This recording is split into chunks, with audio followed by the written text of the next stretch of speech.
All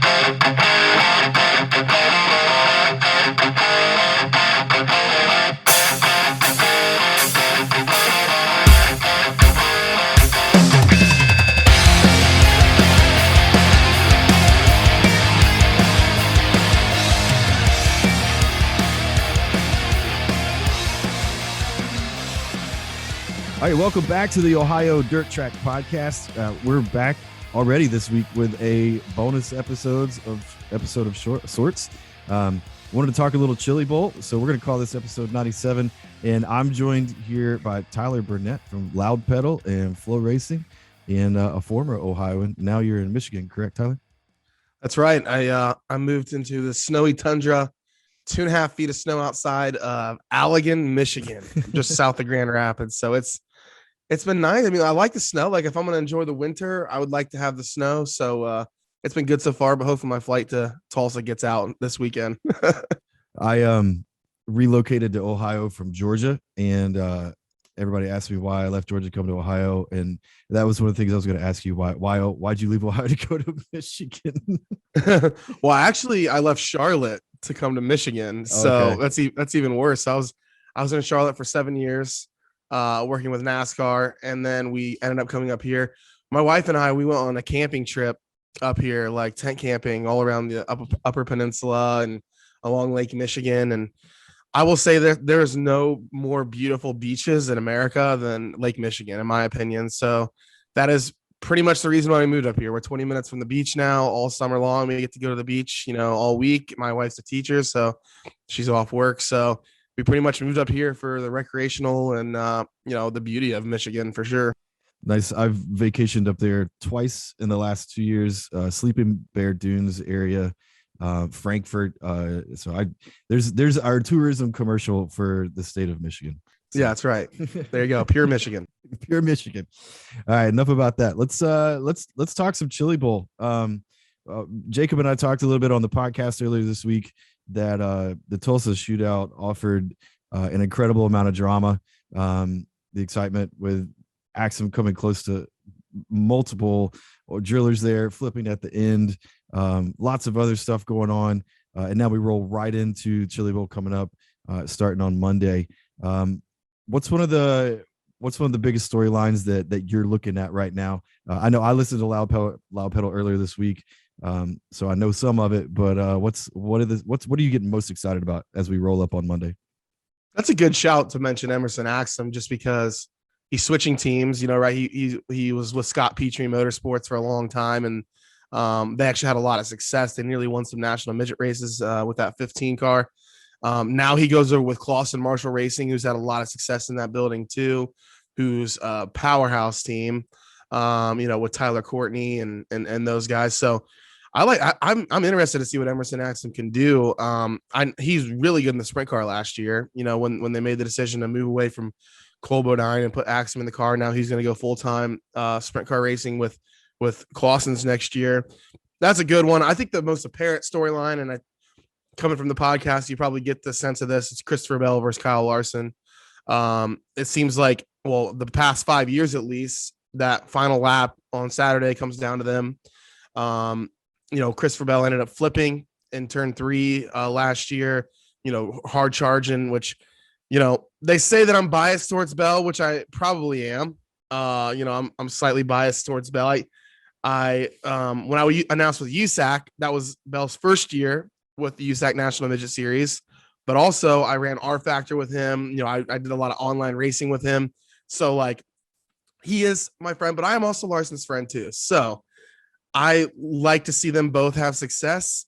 I might be a little more biased towards Bell, but Bell has actually been struggling a bit. And to his admission, he just hasn't had as many dirt laps as Larson is able to do, just because of the contract situation. He has worked out with Joe Gibbs. He can't get as much time off to go race dirt racing. So I think that anytime we roll back into that building, though, Christopher Bell is going to be one of the favorites, and he is going to be one of the fastest guys. He likely is going to win his prelim night. He might win the Viroc Race of Champions. And he on Saturday is going to be racing Kyle Larson for the Golden Driller again. There's no question about that. Sure. Those are five back-to-back wins there between the two drivers. the 17, 18, 19 with Christopher Bell, and then 2021 with Kyle Larson. Definitely going to come down to that. I mean, that's the big story. And they're both qualifying on Tuesday night, correct? So I'm not sure what day Bell is qualifying. I know Larson's qualifying Tuesday. I'm pretty sure Bell might be a Thursday, actually. But nonetheless, to me, Tuesday night looks the hardest. I think I said it on the podcast. Tuesday looks incredibly hard. Sunshine, it sounds like he's moving to Monday. But you still have, Alex Bright. You still have, so many guys who can win. Chris Wyndham is on Tuesday. And of course, Larson. There are so many guys that can win on Tuesday. It's like, I think it was like 10 to 12 cars that I counted that could win. To me, Tuesday looks the most stacked. And who do we get? So Larson, Beeson, Timez, Bright, Dom, Jake Swanson, Buddy Kofoid, the national midget champion, Chris Wyndham, and Zeb Wise. Like, that's a tough road ahead for Larson, especially with how much he struggled on the West Coast. He and Paul Silva built brand new cars for this year, right? So they're calling them Eagles, I guess, Eagles by Paul Silva. They're old Eagle chassis, midget chassis that they built. And Paul says they got the things dialed in. They won one race on the West Coast, but that's just not enough, with how successful Larson usually is. So it's going to be interesting, especially with Bell going back with Keith this year. So bonus podcast this week, and bonus Jacob just jumped in here on. We weren't sure if Jacob was going to be able to make the show today, but he is with us. So sorry to interrupt your thought there, Tyler. Nice. No problem. Looks like he's working hard. Yes. Yeah. It's going a lot like a Monday for it being Friday. We're glad you're able to jump on. We were just talking about the Tuesday being a stacked night, and before you jumped on here, we talked a little bit about Christopher Bell versus Kyle Larson. If it's going to come down to that at the end of the week. So what are Jacob? What are you looking forward to the Chili Bowl? Who do you have your eyes on, and what do you think is going to be maybe a sneaky win or a sneaky contender? I mean, obviously Rico and Larson and Bell are going to be our top guys to be on the lookout for. But I mean, with almost 400 entries, I mean, there's going to be someone that's going to be turning heads. Whether it's like a Jason McDougall last year, running, I don't know how many races he ran on Saturday, or you have Jacob Denny last year turning heads on his prelim night. I would be on the lookout for a guy like Jason McDougall or even like Emerson Axum. I mean, we found out last Saturday that he has his place figured. He has the Expo Center or whatever it's called now figured out. And he's going to be with a really good team. You have guys like Justin Grant, who's really good at a midget. I mean, there are so many guys, and you can't rule out Tyler Courtney either. There are just so many guys. Is it 392 entries this year? I went back and looked, and I think we were 360 last year, if I remember correctly from the numbers, and then that's up from maybe 320 the year before that. This is something I wanted to mention. I mean, it's just been an incredibly driving increasing car count year to year. If you go back all the way to 2012, it was a little over 200. I think it was 223, something like that. So you've jumped over 100 cars just in 10 years. Tyler, what do you think's driving that? I mean, what's happening there to make that skyrocket? Yeah, I think the latest I saw was 394. They might get to 400, which would be just shocking. I honestly have no idea. I didn't even know there was this many midgets on planet Earth, right? So, because when USAC, say they go run, well, BC 39 is a little bit different. I mean, they got a pretty good car count for the BC 39. Everybody wants to run at IMS, but like Indiana Midget Week, I mean, they're like hovering around 40 to 50 cars. And then, a Power I race out in Illinois will get you around 30 to 40 probably. Then you have 400 midgets in a building. It's just like, where do they come from? I think it's just everyone wants to be a part of it, right? We talk all the time about how the purse only $10,000, blah, blah, blah. Well, it's still the greatest dirt race in the entire world. It's nothing else is going on. All eyes on motorsports are on it.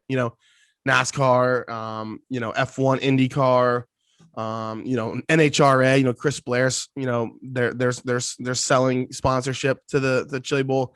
Like everyone has eyes on the building for some reason, and everyone wants to race it. So you see like Carson Hocevar is racing it this year with the NASCAR Truck Series. Brett Moffitt and Sheldon Creed have tried it.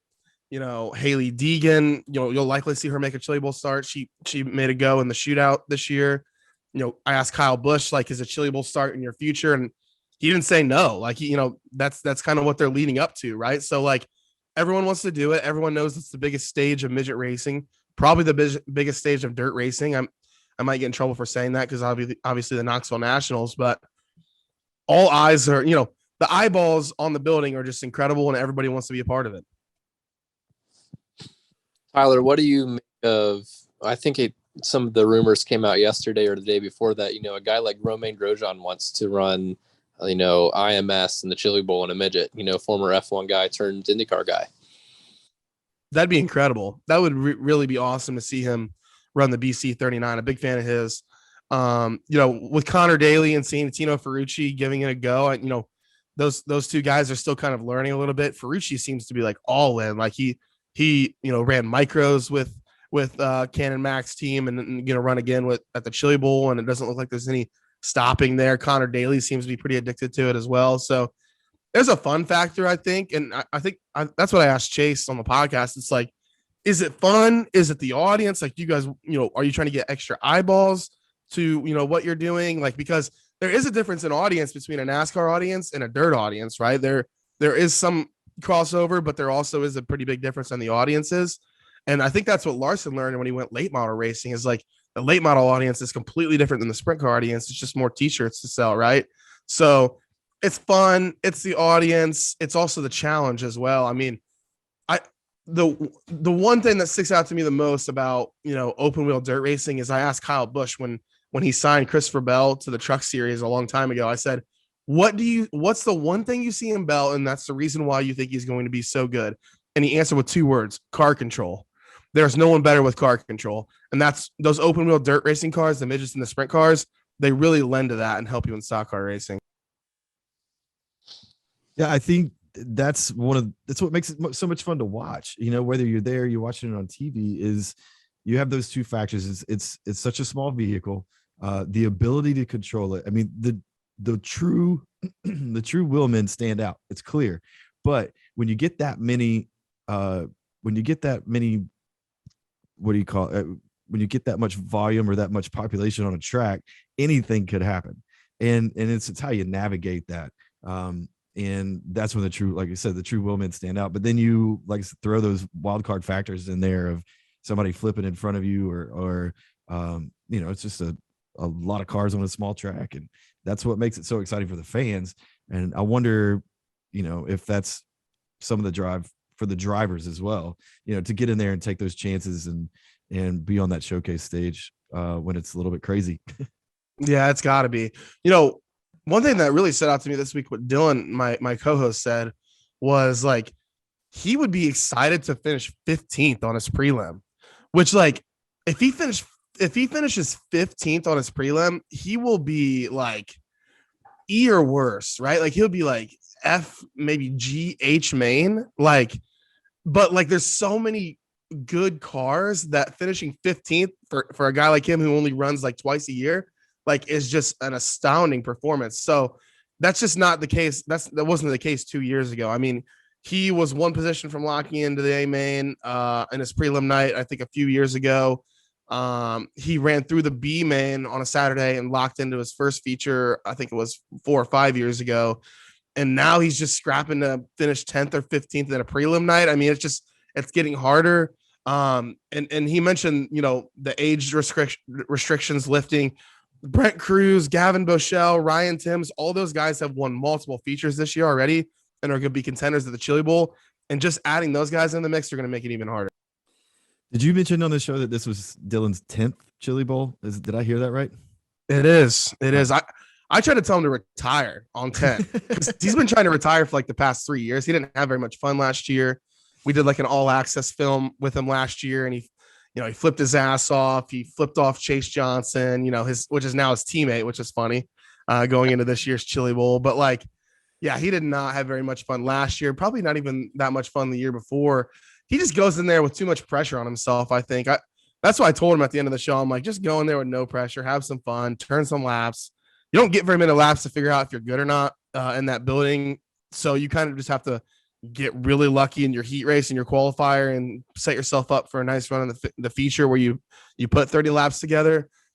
He can do it. I mean, I realistically see him as a B main or a C main car, which is just a huge accomplishment for someone who does not run, midgets very often. So one of the things you and I talked a little bit about before we started recording here was just the pace of the entire event. Last year, post Chili Bowl, we had Jacob Denny on, Ohio driver. Last year was his rookie year at the Chili Bowl. And one of the things we mentioned was the fact that you may be in that car for an hour and a half. Obviously, you're not going to be on the track, but you may be in the car for an hour and a half, 2 hours at a time because you can't get out of it. You just come right around, come back to the track. And you're on the other side of that. You're on the production side. We're sitting here on Flow watching it, and it's head spinning. I mean, the Tulsa Shootout, 8-lap heat races, and they're happening. They're one's off the track. 20 seconds later, the next one's on the track. What's it like from a production standpoint? Trying to keep up with that on the video side, support the commentators, and just keep that ball rolling. It's pretty insane. The shootout literally is just something I've never experienced. 15 to 19 hour broadcasts, like for the FloRacing crew, is just never going off on air. I think we did some Daytona 500s where Junior won at 10 p.m. I think Austin Dillon crashed at 2 a.m. one night. So we've had some long broadcasts when I worked for MRN, but these broadcasts of the shootout are just insane. Like the Chili Bowl, it's a little bit different because you start racing at 1 and we'll probably get done at 10 or 11. So that's pretty much a normal, night of racing. Now there's a lot of cars, but the shootout is you get there at 7 a.m. and you don't get off air, or you go on air at 8 a.m. and you don't get off air until 11 p.m., which is just insane. And I know these guys, a lot of the shootout guys run all four classes, right? So all four of the, A class, non-wing outlaw, winged outlaw, and stock non-wing. So there's a lot of, getting off. But the worst part about the shootout is the staging. They call you to staging hours prior to just because they want to have everything ready to go. And you might be, in staging forever. And it's the same, kind of the same way at Gateway too, just because you don't want to miss your races. And I look for the shootout. Well, I look for the Chili Bowl to be a little bit more smooth this year. Now there's 400 cars, so that's going to be, a challenge in itself, just with how many mains we'll probably have on a prelim night.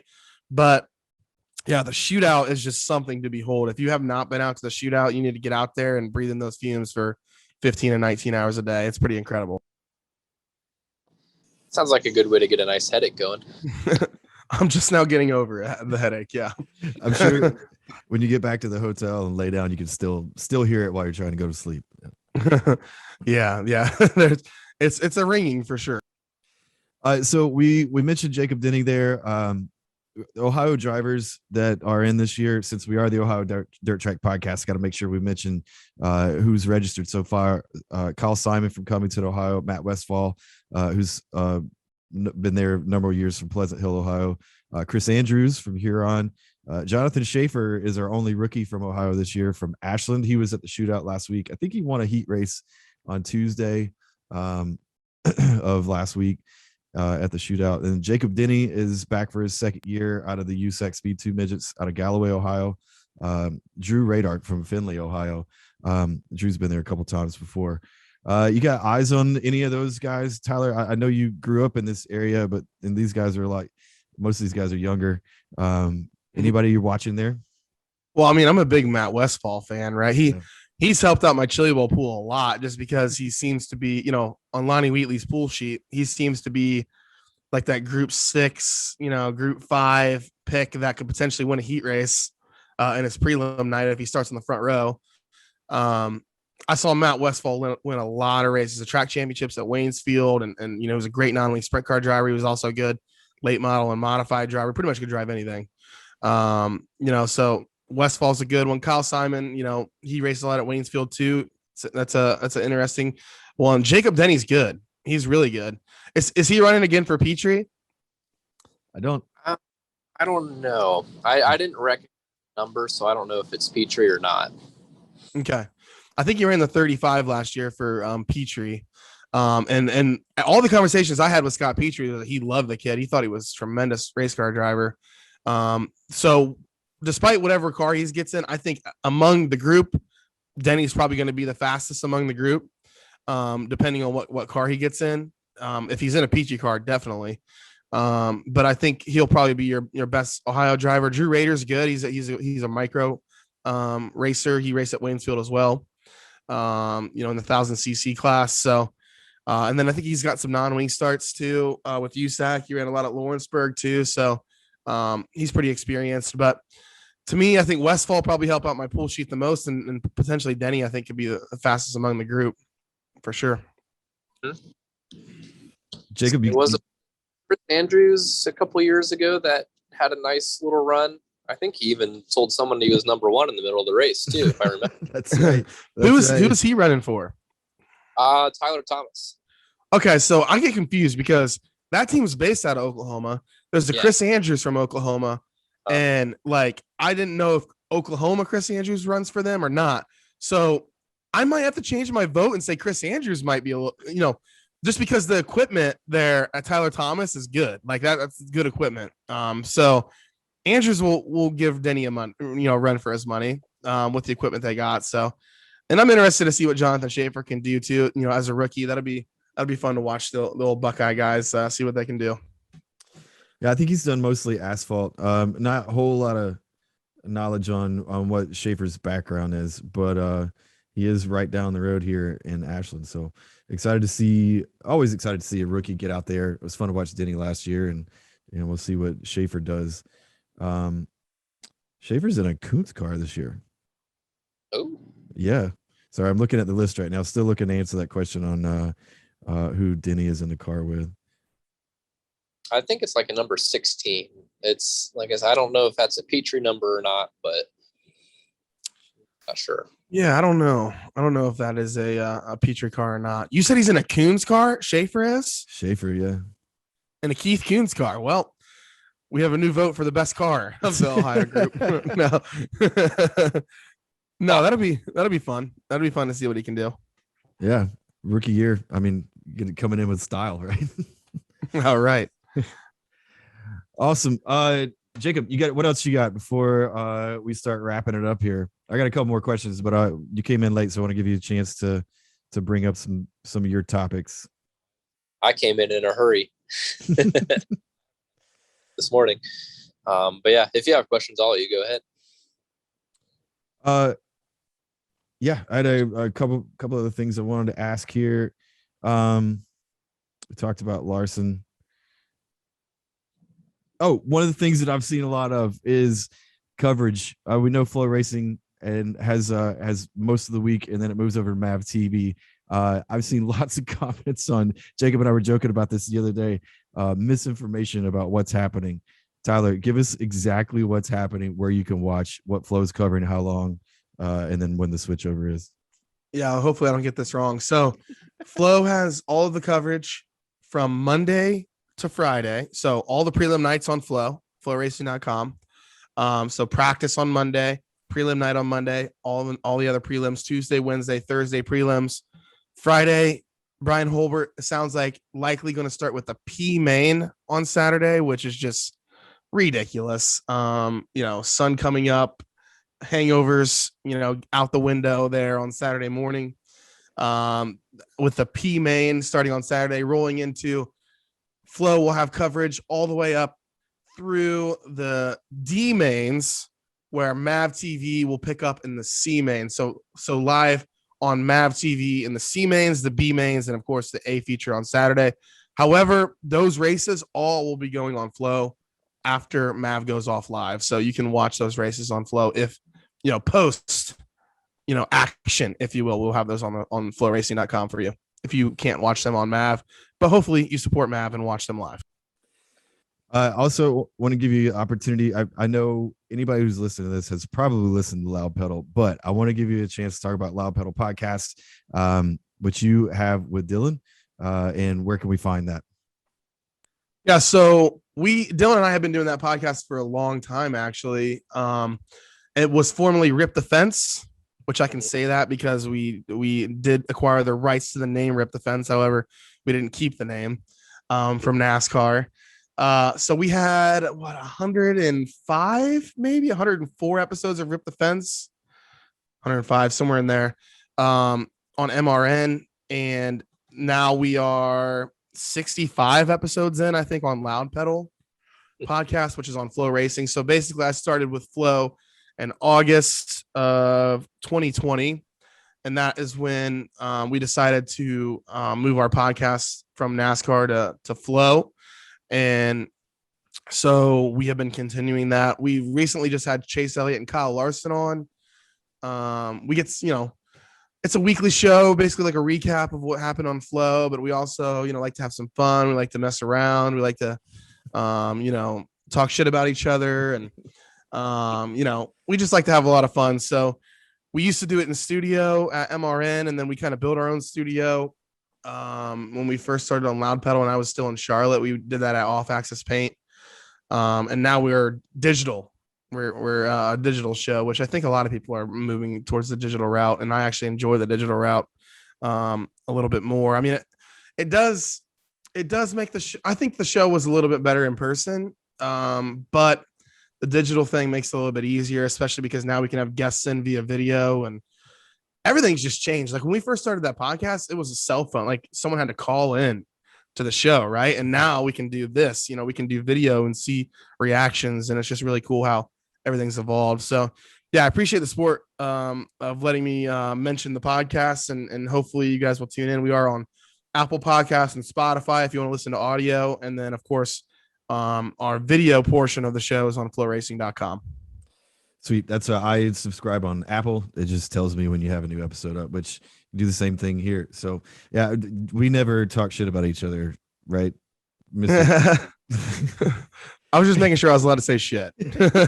I was a little nervous. So look, you see, Tyler, you can tell where the professionals are here. Tyler at college shirt and in his, nice backdrop. I'm in a basement studio with a racing tire and with a t-shirt on. And Jacob is here with a sock hat. So now this clock doesn't work though. Like, this clock doesn't have batteries, but it is always 5 o'clock somewhere though. Always, as it should be. So awesome. Well, Jacob, you got anything else before we take off? I'm good, man. All right, Jacob, do you want to call your shot for the Chili Bowl? You want to tell us who's going to win it? Yeah, let's make some picks. That'd be fun. Are we allowed to pick like Kyle Larson or Seabell, or do we have? Or are those two allowed? You can pick whoever you want, man. I'm not going to pick those two. I'll leave those two for you. I'll pick Buddy Kofoid. Buddy Kofoid. That would be a big win. Mm-hmm. Oh yeah, that would be really big. I think my pick, I made it a few weeks ago. I want to pick Tanner Thorson. Okay. To win. He flipped in his heat race last year. He was driving for Dave Mack, and they fixed that car. He ran through the C, the B, and the A on his prelim and finished third on his prelim. Was in a B main in his feature, and then from the back of the A last year to finish third. Right. So Thorson's my pick. I think Grant will be very, very good. I think Larson probably thinks that Grant or Thorson might, be just as tough as Bell right now to win in that building. So I think those are probably your four favorites: Larson, Bell, Grant, and Thorson. I think Kofoid's a really good pick. And it's going to take luck to get through some of these features and these prelim nights. But yeah, I'm going to take Thorson. To answer a question from earlier, Jacob Denny is in their house car, the Denny car, their own car, it looks like. Okay. So, yeah, that was crazy to watch last year. Thorson come from the back, won the B, and then all the way to third. That was a pretty incredible show. I'm gonna go a different route than all of you. I'm gonna say this guy's gonna have a huge year. He's gonna finish the year huge. as it's already been huge for him. Sunshine's going to win the Chili Bowl this year in 2022. You'd love to hear that. Yeah. I'd like to see it happen. It's going to happen. It has been an incredibly big year for him, winning the Kings Royal and, the Ohio Sprint Week Championship. They haven't announced yet where they're going next year. Do you guys think he's going to go outlaw racing or what? Oh, I could see it. I could see it. I don't know. I think he might do another year with the All-Stars, but who knows? Good for us. That'd be good for the All-Stars. There's a lot of big names coming into the All-Star, with the USAC guys coming over, KT and Wyndham, and yeah, it's gonna be interesting. The competition, we talked about it last year. The competition got so thick there for the last 2 years, and it looks like it's just getting better and better in the All-Stars. So yeah, but all right, well, Tyler, thanks for coming on. It's been fun. Let's stay in touch, and I hope we'll see you at the track sometime. I know neither of us are going to be making it to the Chili Bowl this year, but hopefully you'll be able to pass through Ohio at some point. For sure. I did all of the Ohio Sprint Week last year, so and likely we'll probably be doing it again, whether I like it or not. But I do like Ohio Sprint Week. It's a great time, so I will likely see you around there. Sweet. Right. I like to load up a tent and follow as much of it as I can, even though I could drive from my house to all of it and come back to my bed. You could. You could. All right. Thanks for having me on, guys. Yeah, man. You guys have a great rest of the week, and thank you guys for tuning in to the Ohio Dirt Track Podcast, and enjoy the Chili Bowl. Take it easy, guys. Until next time, get out, get dirty, support your local tracks.